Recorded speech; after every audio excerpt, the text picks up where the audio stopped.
At binanggit niya po, tatlo po yung nagpunta po doon. Ang isa ho doon ay si Kuya Bal Santos Matubang, si Kalingap Edo, at saka daw po meron pang isa. Sino nga ba yung isa? Kuya Bal, kasuhan niyo rin po si Hasa. Masyadong matabil ang bunganga. Kinasuhan ko na po. Doon po sa tatlo na nagpunta po sa Cybercrime Division kahapon. Ito po yung pangatlo.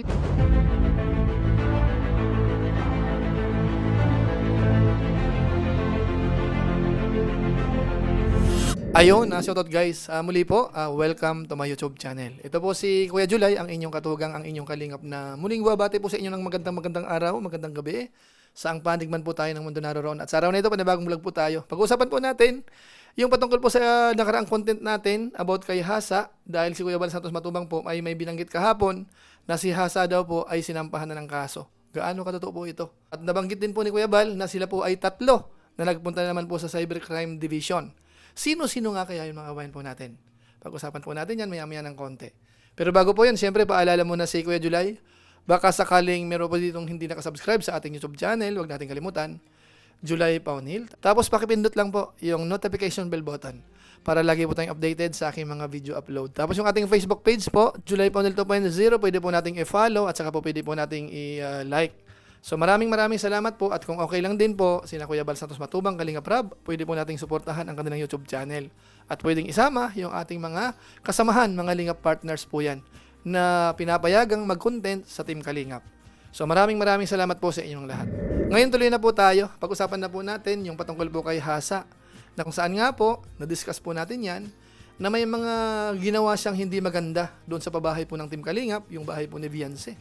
Marami po siyang pinagpupuna, tapos ipinablik niya po, binanggit niya sa kanyang live stream, na kung saan ho, alam naman natin, yun po ay kasiraan sa Team Kalingap.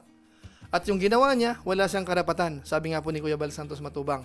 So dahil po dyan, si Kuya Bal Santos Matubang po ay nag-warning ng mga nakaraan.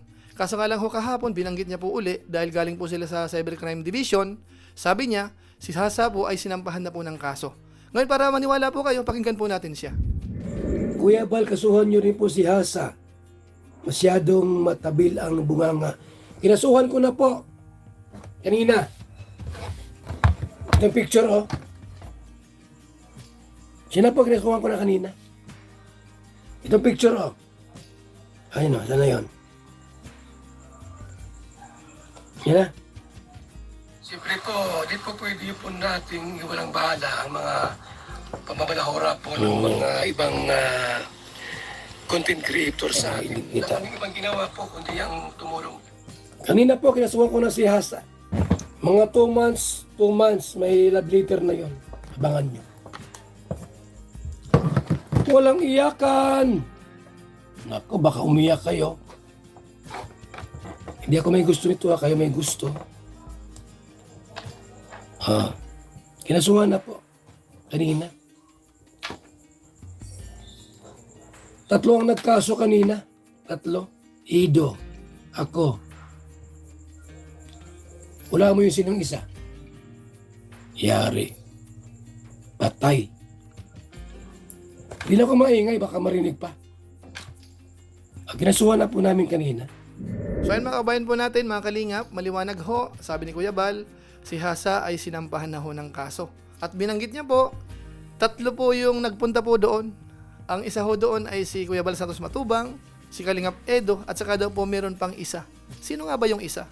Ay siyempre ho, dahil nanonood po kayo sa akin, sasabihin ko po yung pangatlo. At magpapakita po tayo ng konting proof doon po sa 3 na nagpunta po sa Cybercrime Division kahapon. Ito po yung pangatlo, si Kalingap Rab po yan, mga kabayan po natin. So may idea na ho ba kayo kung bakit nandun si Kalingap Rab? Sino kaya ang sinampahan din po ng kaso ni Kalingap Rab? Pwede nyo pong i-comment po sa baba kung meron po kayong naiisip. Pero ang maliwanag po dito, si Hasa daw po ay isinama. Kasi sabi ni Kuya Bal po noon, siyam lang. Ngayon po ay naging 10, pang-10 po si Hasa, mga kabayan po natin. Although sabi ni Kuya Bal ho, para daw po mabuo yung 3 kaso, dapat daw ho 2 video pa. Dahil meron na po sila, 4 na video pa lang po. Ang video ni Hasa po ay 4 lang po yung nakuha namin, kulang pa ng 2. 4 yung nakuhang video na i-save. Kulang pa ng 2 po para 3 kaso ang patong. Isang kaso po, 80,000 ang piyansa. 80, 160, 240, piyansa. Tapos monthly ang kaso, 3 years, pabalik-balik sa DAET. Pagka hindi ka pumunta ng DAET para mag-attend sa kaso, may warrant ka. May warrant po kayo. Tatlong di pag-attend ng kaso, hearing, iwawarrant ka na. Kukulong ka na. Pwede raw po yun sa 2 kaso. Ay gusto ni Kuya Bal, 3 kaso daw po. Tapos yung isang kaso daw po ay kung sakasakaling mahatulan ay 6 years. So matagal-tagal po yun mga kabayan po natin. Ngayon ang tanong, may nilabag nga ba si Hasa? O kaya pati po yung mga anti-kalingap sa ngayon na nang iingay po? Yung iba nga po hindi naman mga abogado ho. Pero sa tingin po natin, mas hinihigitan pa po yung mga abogado mga kabayan po natin. Ang tanong, kaya ho ba silang masakop? Dito nga po sa online cyber mga kabayan po natin. So pakinggan po natin yung gwapong abogado po ni Kuya Bal Santos Matubang. Ito po yon. Pag-usapan natin yan. Ang online libel ay pinaparusahan sa ilalim ng Section 4, Yun. C4 ng Republic Act 10175 o ang Cybercrime Prevention Act. Ang online libel ay tumutukoy sa mga malisyosong pahayag na nakakasira ng puri, kasama ang pagpapakalat ng kasinungalingan at malisyosong pagbibintang ng walang patunay na ipinopost sa social media o gamit ang social world gaya ng Facebook. Upang patunayan ang kasong online libel, kailangan mo lamang ipresenta ang 4 na elemento nito. Una, ang malisyosong pahayag o defamatory statement. Ito'y kasinungalingan, pagpapakalat ng malisyosong pagbibintang na walang ebidensya. Pangalawa, identity. Mapatunayan mo na ikaw ang tinutukoy ng post na ito, may pangalan mo, may larawan mo, pasok yan. Kung wala namang pagkakakilanlan pero may sapat na description at ikaw yung pinagtautamaan, pasok yan sa online libel.